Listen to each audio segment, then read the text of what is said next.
Bingo! I'm your huckleberry.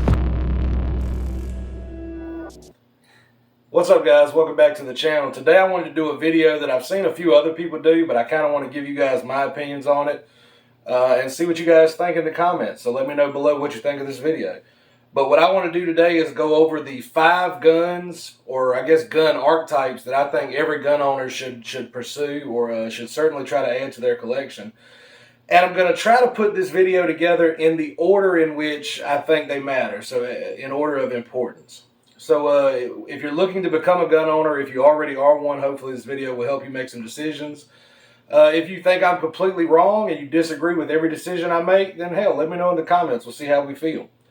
But first and foremost, I would say the first firearm that every gun owner needs to own is a good mid-size 9mm pistol. And I have a few options here. So let's go ahead and start with the number one choice for probably everybody. And that's going to be a Glock 19. I would say any gun that you're going to seriously run, you should consider putting a light on it. As you can see here, I've got a TLR7A on my Glock 19, and this is the gun I daily carry. This is a really solid option. It's big enough to get a full purchase on, but you can also conceal it relatively easily for most people. So the Glock 19 is the choice that I make for the gun I carry every day, but there are a few other really good options if a Glock's not your thing. Let's go ahead and move to the most Glock Light. This is another good option. This is a PSA Dagger Compact. The PSA Dagger Compact is a Glock 19 sized handgun, and in fact it's a clone of the Glock 19 Gen 3. As you can see, this one has a mag wheel, a Zaleesi Oak red dot. It's got a Serpico light trigger, threaded barrel, and a mag extension. You can outfit yours however you want, but this is a really good option, especially for the budget-minded gun owner, the PSA Dagger Compact. Full sizes are also great, and I do think you should add some full-size pistols to the collection, but I think first and foremost you need to have something you can carry on a daily basis. So for that reason, I think a mid-size is a great place to start. A couple of other really good options is the CZ-P07. This is a great mid-size handgun. It's got a nice double-action, single-action trigger if that's your thing. Really good bore axis, so this thing is actually not snappy. So when you're shooting it, it's a lot easier to manage your recoil. Basic iron sights. This is just a really simple pistol that I've always enjoyed, and I'm happy to have it in the collection. And then the last option that I personally own that's Glock 19 sized is the TP9 Elite Combat by Canik. This is a 15-round flush mount magazine. These are 17-round mags in it. And as you can see on this one, I do have it outfitted with a Holosun 507C and a Streamlight TLR1 flashlight, because I do believe flashlights are important on any gun you seriously carry. This is one of the guns that I rotate in and out of my carry rotation, but for the most part, I do stick with the Glock 19. So first and foremost, I think the most important thing any gun owner can pick up is a pistol, and the reason I say that that's more important than anything else, it's what you're going to have on a day-to-day basis. A shotgun's great, rifles are great. You're not going to carry a shotgun or a rifle around with you on a day-to-day basis. So the first thing you should definitely look at getting is a good handgun. I would even say, in addition to the handgun, something you're going to want to consider, especially if you're a new gun owner or somebody who doesn't have any experience, get some kind of safety training or firearms training, because this is very serious and you don't want to, act like you know what you're doing when you really don't. Learn your basic rules of firearm safety. Make sure you apply them daily, and you'll have a good time. But I'm going to stop preaching here, and we're going to go on to the next most important thing to me that I think every gun owner should buy is a solid shotgun for home defense. Now, there are several great options you can pick up. We'll go ahead and start with the simplest one here. This is the Mossberg 500, 12 gauge with a 20-inch barrel. This is an 8-round capacity.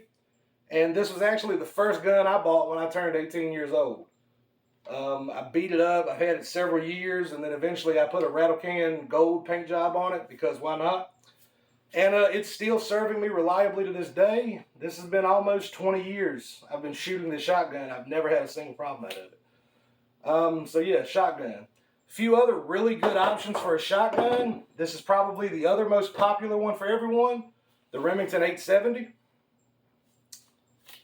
This is tried and true. I mean, certainly one of the best shotguns on the market. pump actions, you're not going to really get into too many reliability problems. Like most guns, any gun can have problems, but I've owned this 870 for probably 10 years and I've never had a malfunction out of it. So certainly an 870 would be good. This is my current like bumping the night setup for my shotgun. As you can see, I am running a Velcro side saddle. It's got the Magpul furniture, the +2 mag tube extension, and a Streamlight flashlight on the end there. Because flashlights are important if you're going to use this thing for home defense. You need to know what you're shooting at. Also have the fiber optic little front sight there. I've had it for years. I don't remember where I got it. It just snaps onto the barrel. But it's pretty dope. Really allows you to pick up that front sight quickly. And then my third option, and for anybody who's been watching the channel, this is not going to surprise you. This has become fast my favorite shotgun that I own. This is the Panzer Arms M4. Collapsible breacher stock. Velcro side saddle. It's got the M-LOK handguard. Magpul AFG. Crimson Trace. Flashlight, because flashlights are important. And I do have a Holosun 403 optic on here. And this, God, I've got about 1,500 rounds through this thing so far. I've only had maybe one fail to eject with some low brass birdshot. This thing's been fucking epic, guys. Really high on my list of recommendations for shotguns, but I do think a good pump action is a must-have. But if you've got a pump already and you're looking for a semi-auto, definitely check out the Panzer M4. Alright guys, for number 3, once you've got your pistol squared away, once you've got a solid shotgun set up for home defense, the third gun that I think every gun owner should pick up is some type of fighting rifle. Now there's a few different kinds you can get. My personal fighting rifle is going to be my Stag Arms M4. This is a 16-inch barrel running a primary arms 3x prism optic with a Holosun backup on an offset. I'm left-handed, so it rolls over that way. This is perfect for me. I do love the way this thing is set up. I'm also running a Streamlight on the front. It is rattle canned M81 camo just because I fucking like it. You don't have to rattle can your guns, but you can. But yeah, I think this is like the ultimate fighting rifle. This is kind of set up as my do-it-all rifle, and I think that's very important. Now, if you're not into ARs, no biggie. Another great option for a fighting rifle, AK-47. This is my shorty. This is an AK pistol by PSA. I've got close to 2,000 rounds through this thing so far, and I've had no issues whatsoever from it. It does have a lifetime warranty.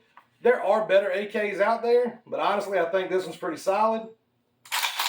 People on the internet will talk shit because it's a PSA, but you know, what do you care? You're on the internet too. So let's see. This one's pretty bare bones right now. I do have a JMac flash hider on it because short AKs throw fireballs, and this thing does a good job of taming it, as well as a 6-hour Romeo 5 red dot. I like this one because it's got auto off, auto on capabilities, and when I'm looking for something for a fighting rifle, I don't want to have to push any buttons.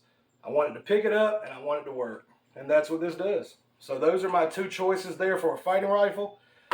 I do have other rifles in my collection, but honestly, I think these are the primary two that most people are going to stick with, and for good reason. They're really solid choices. Alright guys, so now we're down to number 4. You've got a solid pistol, you've got a solid shotgun, you've got a solid fighting rifle. The next thing I think you should pick up is going to be a 22. The reason I say that, because 22 caliber ammunition is cheap. You can buy a bunch of it and you can stack it up. It's really good for small game in a survival situation. And honestly, it's not a bad choice if you're recoil sensitive for home defense. So if you have somebody living with you that can't really handle the recoil of a full-size rifle, a 22 can be a viable option. It's certainly not preferred. It's not the best option. But for a survival situation, something like backpacking where you're going to need a little rifle, but you don't need something huge, a 22 is great. It's also great just for teaching people how to shoot, playing around at the range, and like I said, hunting small game. Now the two choices I would recommend for a 22 caliber rifle is going to be the Ruger 1022, which unfortunately I don't have one at the moment. The other option is what I personally chose to keep, and it is the Smith & Wesson M&P 1522. I like this one because it does share all the same ergonomics and operations of a regular AR-15, and it has the look. So you know, in a survival situation, shit hits the fan. Even if this is all you've got, to the untrained person, this is still going to look like a fighting rifle. They're not really going to know the difference. Now, to somebody like me or you who really knows guns, you're going to know this is a 22, but either way, I still don't want to get shot with a 22. So I do like that these are very lightweight. They're very reliable. One thing I've noticed on everybody I know that has one, eventually you are going to have to replace your trigger pins with these anti-walk pins because the polymer does kind of get worn out. And I have seen plenty of trigger pins walk out on these things. But once you put these capture trigger pins in, I haven't seen any problems. So this is my personal recommendation for a solid 22 rifle. And as you can see, I've got mine set up with a little 1:4 scope. I've had this scope forever. It's a really cheap one. And honestly, I need to upgrade it. So maybe that'll be one of the things I do moving forward is put a better scope on this rifle. But this is my recommendation. Let's go ahead and check out number 5. All right, guys, so here we are at number 5. I'm sure some of you can see what's going to be next.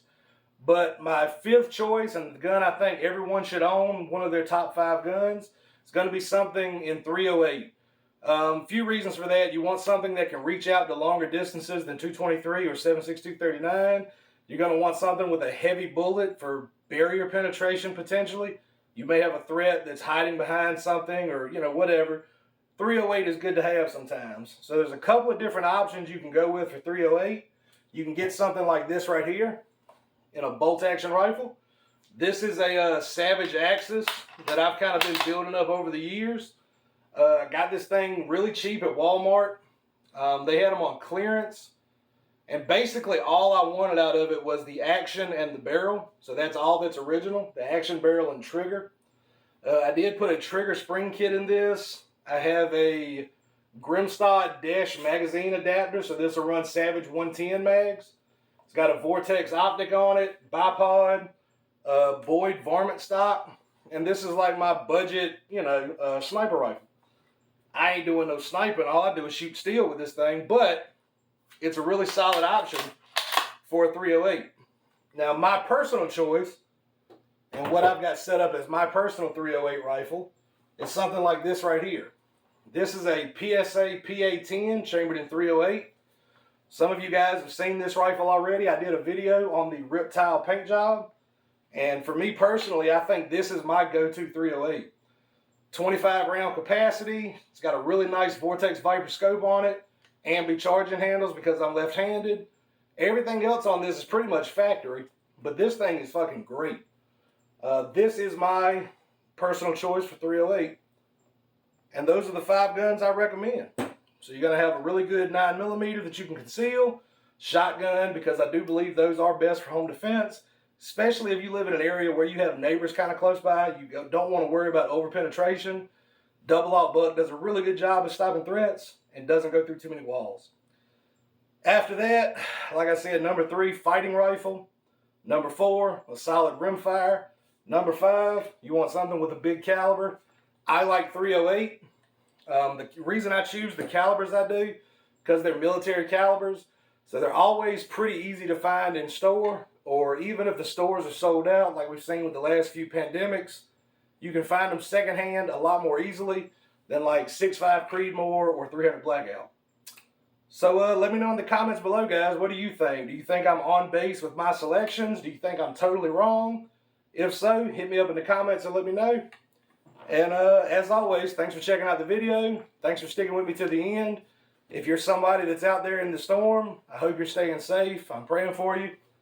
And be safe, guys. Peace.